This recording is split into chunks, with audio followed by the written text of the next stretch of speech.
So a few weeks back, we had a thing called our Chopper School. It was our 9th one we've done. We try to do them every year or every other year, but we did it about a month ago. And here's some highlights from it. We're going to show you in today's SETV.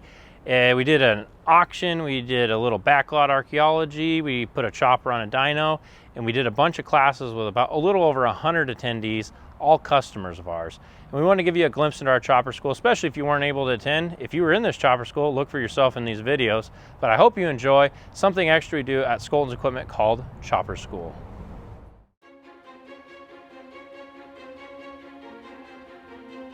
And I had already approached Claas several times to become a Claas dealer. This is right at 2000, 2001. And they kept turning me down. I mean, we probably had sold 30, 40 John Deere self-propelleds. Suddenly, you know, we were the chopper dealer. We had John Deere sitting here most of the time. Edeline, we already sold them a couple John Deere choppers. They weren't big enough. They couldn't keep up. He comes to me and says, we need a bigger chopper. And I knew where there was an 880 Claas. They wanted us to do all the maintenance on it. I got that. They're a big dairy. Well, you don't have the franchise yet. What are we going to do about parts? I said, well, we'll take care of it. I'll figure out a way. We'll take care of it. Well, we weren't the John Deere dealer either. It's a 500 horse machine. It'd be the biggest chopper in the county. He says to me, he said, tell you what, Dwayne, I'll make a deal. We'll buy the chopper, but if you don't have the franchise within a year, you got to buy it back. And I went out to see him. I says, Rob, I don't have the franchise. Well, he says, you better get the franchise because I'm not letting go of the chopper. I mean, that was the biggest vote of confidence that I ever got. And I kept hammering on Claas. And finally in 2004, we did get the franchise. And I sold our first new one that I sold. We went to Mike Yunkman, which was an 870. Until a year ago, he was still running it.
Well, welcome to Chopper School.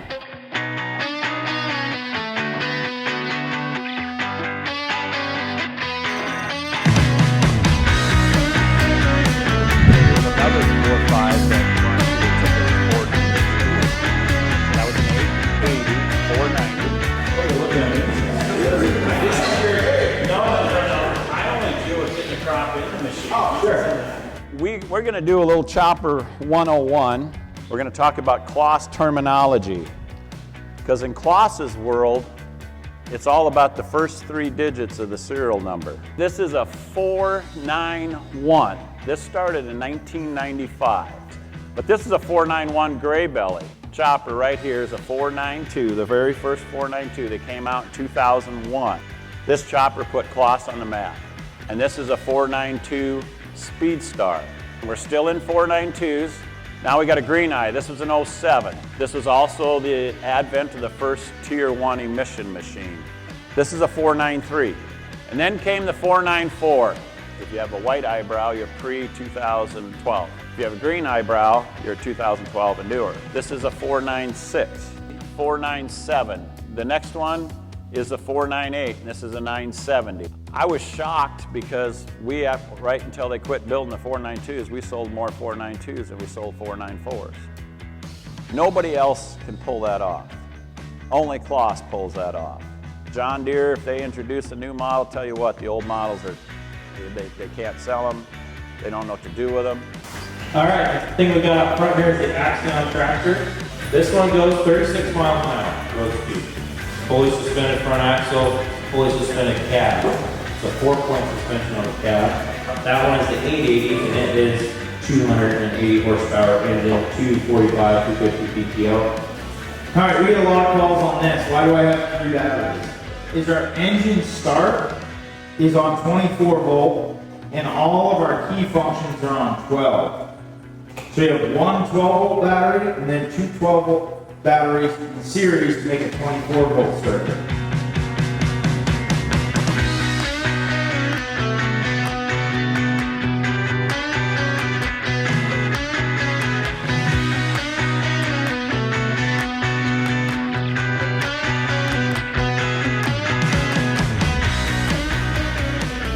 Different things here, because in grass the square corners are not as big a deal because we got issues with wrapping. In corn we don't worry about wrapping, we just want to get pushed in there. So you got 2 different things going on with the feed rolls. One thing we started doing on feed rolls that we actually cost ourselves some parts business. I'll have guys call and they have trouble with corn or grass, especially in corn and short corn. These are wore too much and they won't pick the corn up in the bottom roll. This one belongs in the bottom roll. It's rounded off. And they go, well, it looks good. It's still protecting the feed roll. Can't we run these again? Well, that's what the new one looks like. It's quite a difference. The guys just don't realize what they were like at one time. So, if you got to put new ones on, put them on the wrong way. Now you don't get told that very often to put something on upside down, but if you put it on the other way, number one, if I owned a grass chopper, that's probably the way I'd put them on. Flipped upside down, you don't need the teeth for grass. They'll last a lot longer. You're going to get better life for rocks. They'll bend a tooth over easier than they'll bend a flat bar. So if you have to run new ones, put them on upside down in grass, flip them, use them for corn. So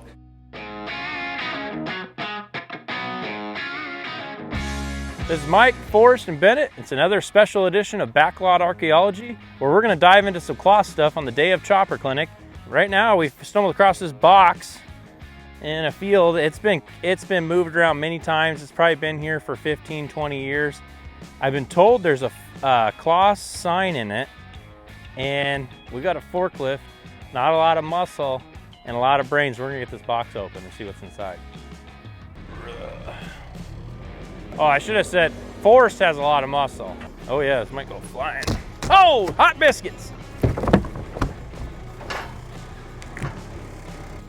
I don't see any evidence of rodents. A lot of water. Oh, there was rodents. There's your evidence of rodents. They built the nest. They definitely vacated after they heard we were coming. I want to come in here, Will, you see the unboxing of something that's been in a box for, I'd say 10 to 15 years.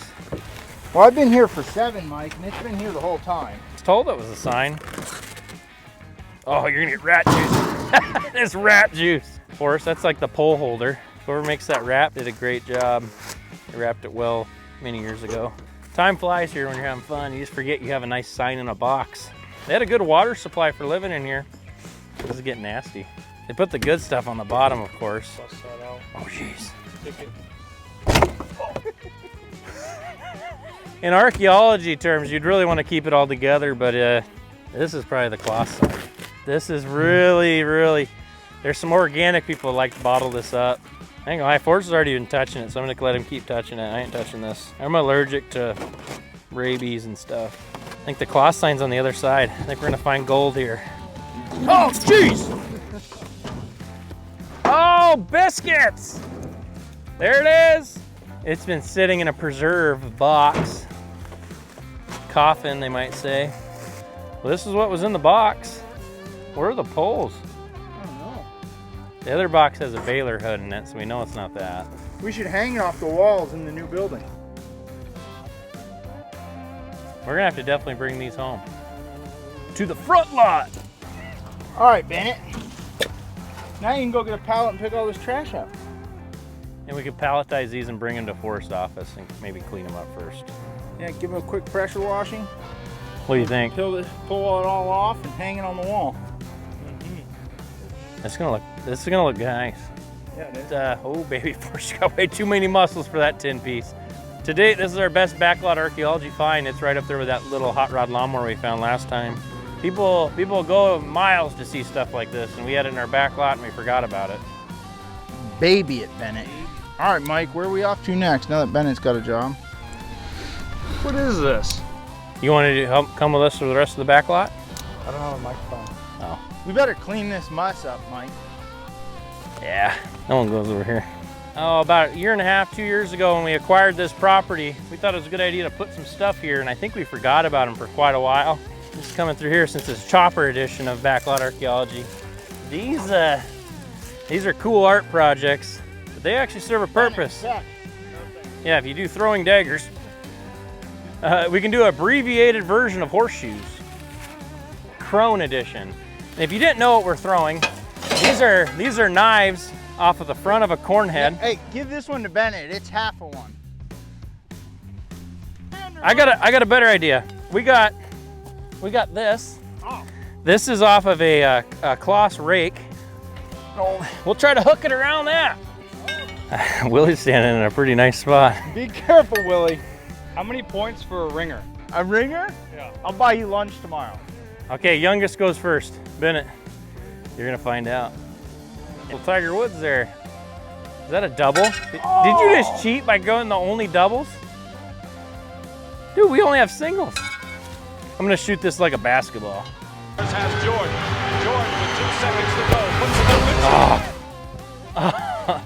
Oh, throw it again. We'll try it again. All right, trying it again? Yeah, you have to throw it upright though, otherwise you lose. Oh, that's way too much power.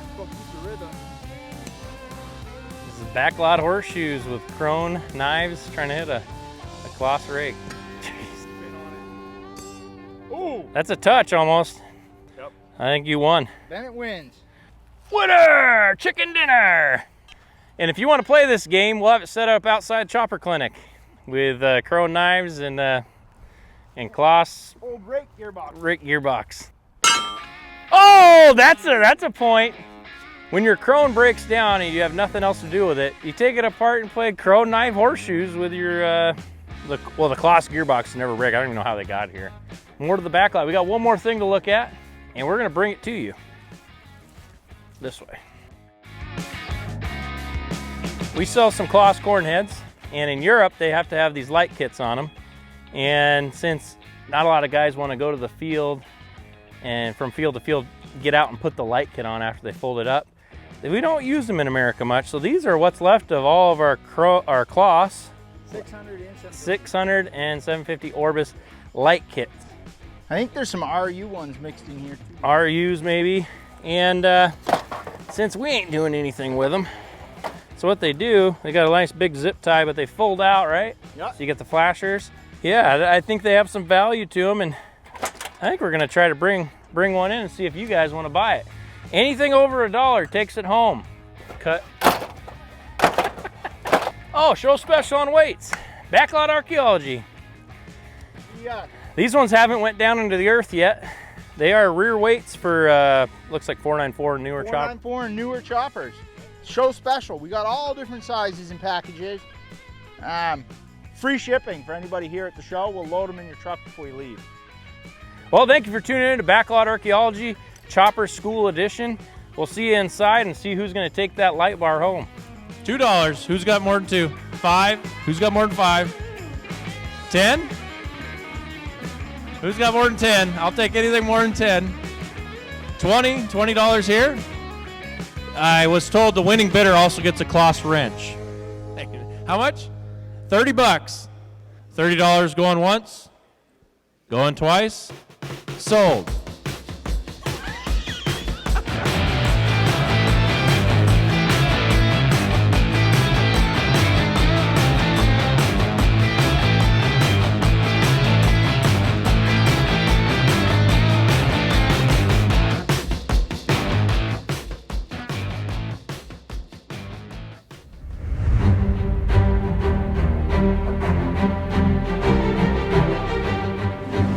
Well, first I'd like to welcome all of you for coming.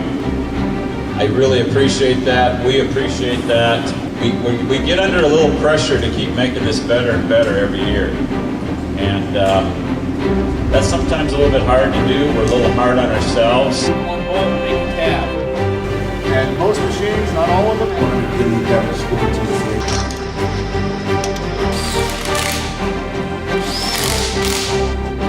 He goes up here. A lot of times we get twins when you take them off our grader. 1200 RPM. We'll start pulling it down. It shoves the head down. Brass seal, and just pack it in there with that. There's no way. Right on here, hold that back up in there. Yeah.